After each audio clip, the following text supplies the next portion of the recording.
ఇంకా నెక్స్ట్ అంటే మీరు బేసికల్లీ బీఆర్ఎస్ పార్టీలో జాయిన్ అయిన రోజు నేను కూడా వచ్చిన ఒక మీడియా ప్రతినిధిగా కవర్ చేయడానికి ఆ రోజు అక్కడ చాలాసేపు మాట్లాడినప్పుడు రెండే టాపిక్స్ మీద చర్చ నడిచింది.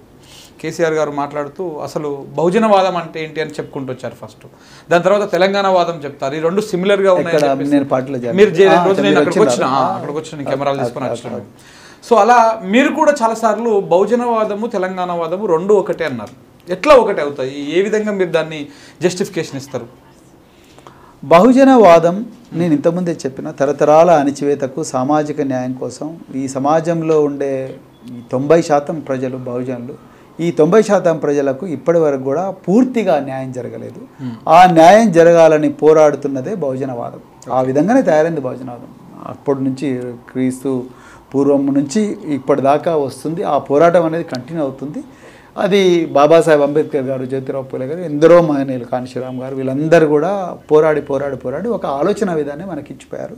ఆ ఆలోచన విధానమే ఒక సాఫ్ట్వేర్గా మారి నడుస్తున్నదే బహుజనవాదం.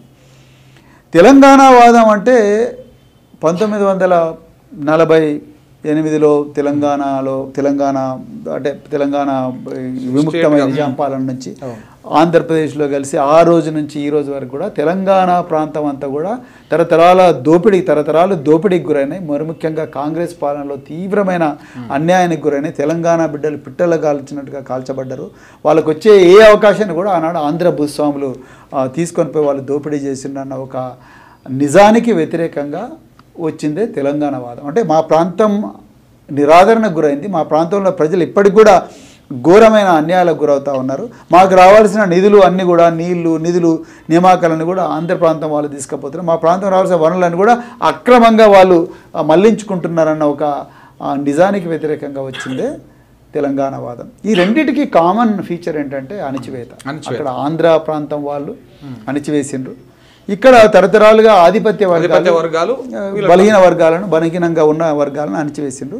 సో వీళ్ళిద్దరికీ ఒక కామన్ వాలిటీ అణిచివేత. కాబట్టి ఇవి రెండు కలిస్తే తెలంగాణ ప్రాంతంలో బహుజనులందరూ కూడా బాగుపడతారు అనేది బహుజనం. Okay, right sir. ఇంకొకటి అంటే మొత్తం పొలిటికల్ క్వశ్చన్స్, సీరియస్ క్వశ్చన్స్ అన్నీ అయిపోయినాయి. కొంచెం మీ లైఫ్ స్టైల్ గురించి, మీ పర్సనల్ కొన్ని విషయాల గురించి మా వాళ్ళు కూడా కొన్ని అడుగుతారు. బేసిక్గా అంటే నేను బేసిక్గా స్టార్ట్ చేస్తా. అంటే మీరు ఎక్కడికి పోయినా నేను ఇంతకుముందు చాలాసార్లు అబ్జర్వ్ చేసిన మీ చేతికి ఒక బ్యాడ్జ్ ఉంటుంది. బీఎస్పీ రిజైన్ చేసిన కాడ నుంచి ఆ బ్యాడ్జ్ని వదిలేసారా? ఆ బ్యాడ్జ్ ఎందుకు కనపడతలేదు? బ్యాడ్జ్ వస్తుంది. బ్యాడ్జ్ పెట్టుకోవాలి. అప్పుడు బీఎస్పీతో was very passionate about BSP. అందుకొరకే నేను బీఎస్పీ బ్యాడ్జ్ పెట్టుకుంది. కానీ త్వరలోనే బ్యాడ్జ్లు మళ్ళీ పెట్టుకునే. బీఆర్ఎస్ అని పెట్టుకుంటారా, లేకపోతే స్వేర్వాన్ పెట్టుకుంటారా, లేకపోతే బహుజనవాదం పెట్టుకుంటారా? ఏమని పెడతారు బ్యాడ్జ్? నేను చెప్తా తర్వాత. మంచి క్వశ్చన్ సార్. సీరియస్ క్వశ్చన్ అయితే కాదు, కానీ చాలా మంది డౌట్ అది. సో మీరు ఓపెన్ క్రాఫ్ట్ అనేది ఎప్పుడు కంప్లీట్గా ఇదే మెయింటైన్ చేస్తూ ఉంటారు. సో ఎందుకు ఉండొచ్చు? అది నాకు చాలా హ్యాపీగా ఉంటుంది. అంటే అద్దం ముందర ఊకే నిలవడాల్సిన అవసరం లేదు. రోజు హెయిర్ స్టైలిస్ట్ దగ్గరికి పోవాల్సిన అవసరం లేదు. సో షాంపూ ఖర్చు తగ్గిపోతుంది, దువ్వెన ఖర్చు తగ్గిపోతుంది, హెయిర్ డై ఖర్చు కూడా తగ్గిపోతుంది. సో చాలా ఆనందం. చలికాలం పూట చల్లగా ఉంటుంది, ఎండాకాలం పూట కూడా చాలా హ్యాపీగా ఉంటుంది.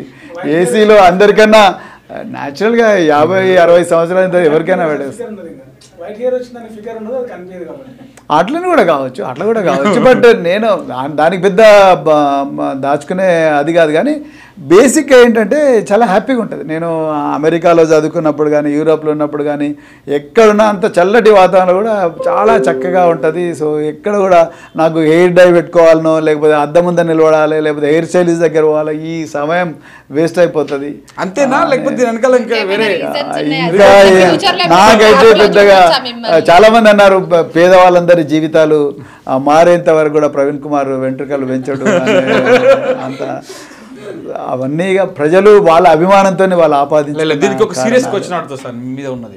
మీరు కరీంనగర్కి ఎస్పీకేషన్ మా వాళ్ళు అడుగుతారు. అది నేను నా స్కూల్ ఏజ్ లో ఉన్నప్పుడు చూశాను మిమ్మల్ని. కరీంనగర్ జిల్లా మానకొండ. ఎస్ఐ సంజీవ్ గారు చనిపోయిన రోజు అప్పుడు మీరు వచ్చారు. దాదాపు 10-15 రోజులు అక్కడే ఉన్నారు. మీరు, నళిని ప్రభాత్ గారు వీళ్ళంతా వచ్చారు. నేను స్కూల్ ఏజ్ లో ఉన్నప్పుడు చూశాను. అప్పుడు మీరంతా ఒక యూత్ ఐకాన్ లాగా బాడీ బిల్డింగ్, టీ షర్ట్లు, ఇన్ షర్ట్లు వేయడం, ఒక యూత్ ఐకాన్ లాగా ఉన్నారు. మీరు కావచ్చు, నళిని ప్రభాత్ గారు, మీరు అందరు చూశాను.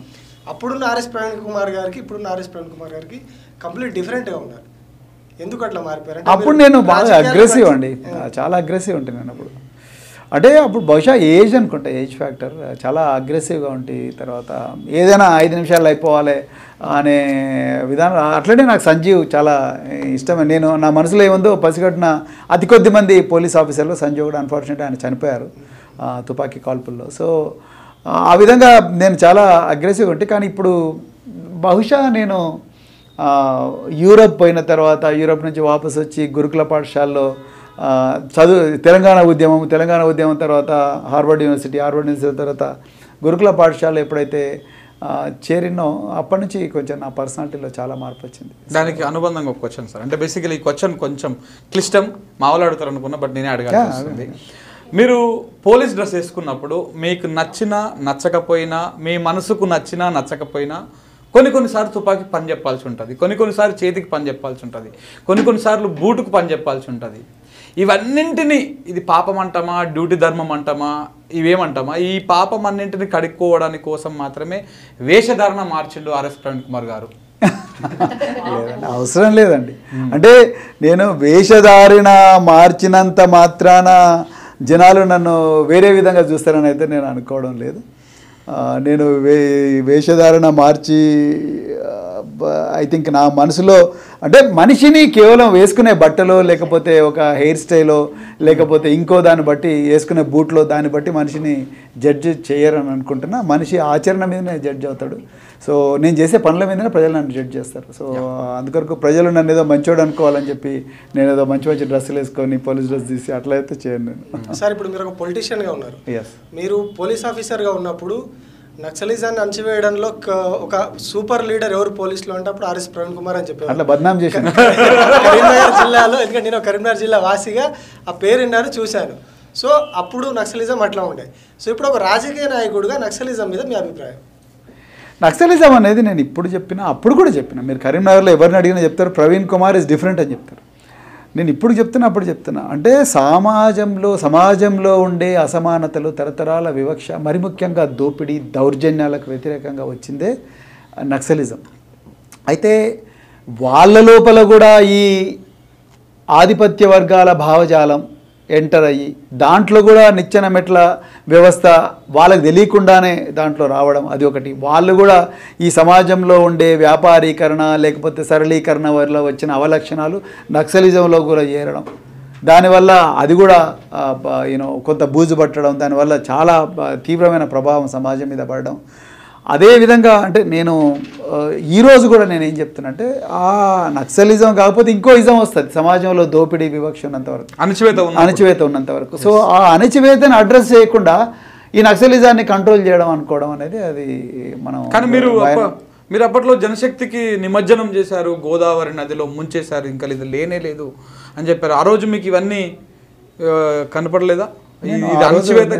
నేను ఆ రోజు మూల కారణాలను చేంజ్ చేయాలనే కదా నేను మా ఊరికి రండి అని కరీంనగర్లో ఉద్యమం స్టార్ట్ చేసింది. ఒక పోలీస్ ఆఫీసర్ ఉండి కూడా అసలు నక్సలైట్లుగా ఎందుకు తయారవుతున్నారు జనాలంటే ఊర్లలో వివక్ష ఉంది. ఊర్లలో ఎందుకు వివక్ష ఉందంటే అసలు వివక్షను తగ్గించాల్సిన అధికారులు ఊర్లలోకి పోవడం లేదు, రోల్ మోడల్స్ ఊర్లలోకి పోవడం లేదు. అందుకొరకే మన ఊరికి రండి అని ఒకవైపు నక్సలైట్లతో చర్చలు జరుపుతూనే మరోవైపు మా ఊరికి రండి అనే ఉద్యమాన్ని కూడా స్టార్ట్ చేసినాను నేను కరీంనగర్లో. సో ఆ రోజు జనశక్తి నేను అంటే ఆ ప్రోగ్రామ్కి నిమజ్జనం పెట్టిండొచ్చు, కానీ ఆ రోజు జనశక్తిలో మేము జనశక్తే కాదు కరీంనగర్ జిల్లాలో వేలాది మంది మిలిటెంట్లు పోలీసు కాల్పులకు బలవ్వకుండా కాపాడింది ప్రవీణ్ కుమార్. అది మీరు ఎవరిని అడిగి చెప్తారు. మీరు మరిమడ్ల నుంచి పోయి మానాల దాకా, మానకొండూరు నుంచి హుజురాబాద్ కానీ, హుస్నాబాద్ కానీ, రామగిరి కిల్లా కానీ, లేకపోతే కుక్కలగూడూరు కానీ, ఏ ప్రాంతానికి పోయినా కూడా మీరు మంతని, కాళేశ్వరం, మాదేవ్పూర్, తుపాకులగూడెం పోయినా కూడా ప్రవీణ్ కుమార్ గురించి ఇదే చెప్తారు.